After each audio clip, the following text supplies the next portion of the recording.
upang ma-action na kaagad. So dyan natin malalaman ngayong araw nito kung sino yung mga officials na binabanggit, yung mga nasa likod ng vote buying activity na yan.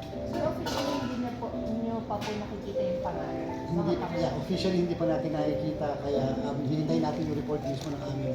At sino yung mga na-inquest ng mga tao kahapon sa prosecutor's office? So, ilan daw po yung chair? Yung malalaki. Siyempre merong official ng isang city government at merong mga barangay officials o barangay candidates actually. Hindi natin ma-determine pa kung yung mismong barangay candidate ay incumbent o yung barangay candidate ay first-time candidate sa halalan nito. Marami pa rin po tayong malalaman na information dyan eh. During the investigation, we will find out from the person na andun ngayon, ano? Like, hindi na siya connected. She an employee of a particular, lalo na kung niyagawa siya ng gobyerno o ng private company. And then, ititrace ho natin kung saan ho siya konektado. Kami naman ho sa COMELEC, lalo na sa Committee on Contrabigay, hindi naman ho maaaring magkomento sa merits ng kaso dahil aabot din ho sa amin yan sa iba. No? But suffice to say na dahil nga ho sa pangyayaring yan, pinapatunay po nito kung gaano ho kaseryoso ang komisyon. Ito ho'y nagmula sa isang tip. At itong tip ho ay binigay sa aming kapulisan. They conducted surveillance, they investigated, and based on the information that they gathered, they arrested. Kung kaya marami pa rin ho kami nakukuhang tip mula ho sa inyo, the public. In fact, this weekend, marami ho kami binabantayan na pati dito sa Metro Manila, no, na mangyayari daw ho na bigayan. Kami ho, doon ho sa Navotas, it was the election officer who accompanied the law enforcement agencies. At sa lahat ho ng lugar sa buong Pilipinas, ang inyong pong COMELEC ay handang kumilos basta kung may mga report ng ganyang vote buying. So far, kaano po iba yung prosecution evidence natin for prosecution? Hindi ho maaaring magkomento hanggat hindi namin natatanggap. No? But as far as we in the COMELEC as an administrative matter is concerned, hindi ho namin aantayin yung build-up that would prove, like probable cause ho yung pag-EO eh. Pero sa amin ho sa administrative, it's just substantial evidence. So maaring kumilos na ho ang COMELEC to disqualify whichever candidates are discovered. Whereas if it's in the election offense stage, which is criminal, kailangan antayin pa yung sagutan dyan at mas matinding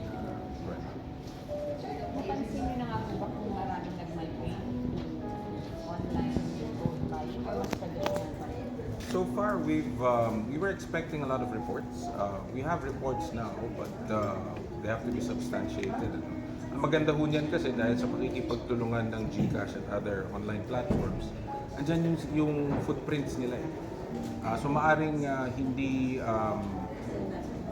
umabot sa election day proper, but for purposes of criminal prosecution, andyan ho, masusundan natin kung saan ang galing at hindi ho mawawala in the ether yung kanilang ginawa through online. So ngayon sir, wala pa namang reports? Sa ngayon, officially wala pa. Chair, may reports po ba kayo na may more than 600 candidates ang umatras daw po sa Bicol region? Wala tayong nare-receive na ganong klase ng informasyon tungkol sa pag-atras ng mga kandidato sa Bicol region. Ang sadyang madami lamang, 254, ay dyan sa Abra. At yun nga yung mga kadahilan na nabanggitan natin dati. Again, plano natin, for the last time, plano natin punta ng Abra ngayong darating na linggo. I-verify ang peace and order situation. May mga reports tayong natatanggap. Medyo magkaka-kontra kasi yung mga reports na natatanggap. May report ang aming provincial election supervisor na kinokontra naman ng report ng lahat ng ating security forces. So gusto natin malaman talaga anong tunay na sitwasyon doon. Ayaw natin na bigla na lang tayo magugulantang lalong-lalo na dyan sa issue sa Abra.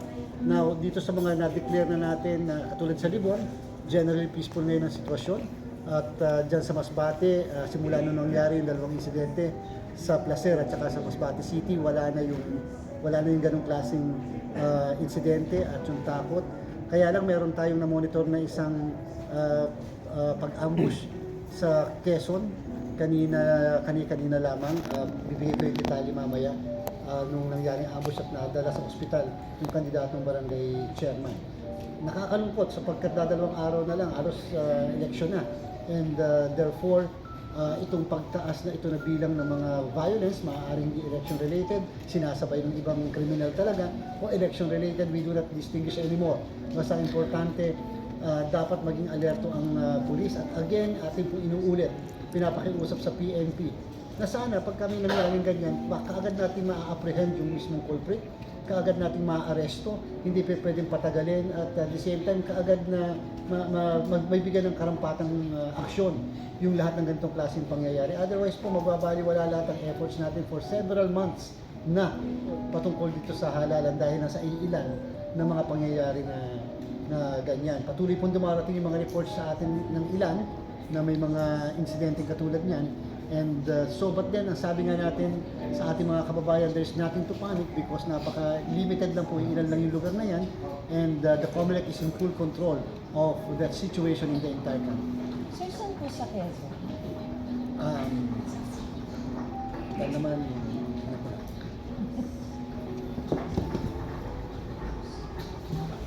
Hindi mo masandali.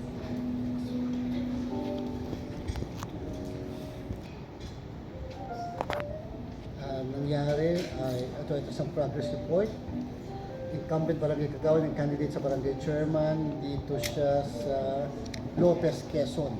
Ang victim ay si Ruben Ilagan Ipasya, 63 years old, resident and a candidate for barangay chairman ng barangay Malaya, General Luna.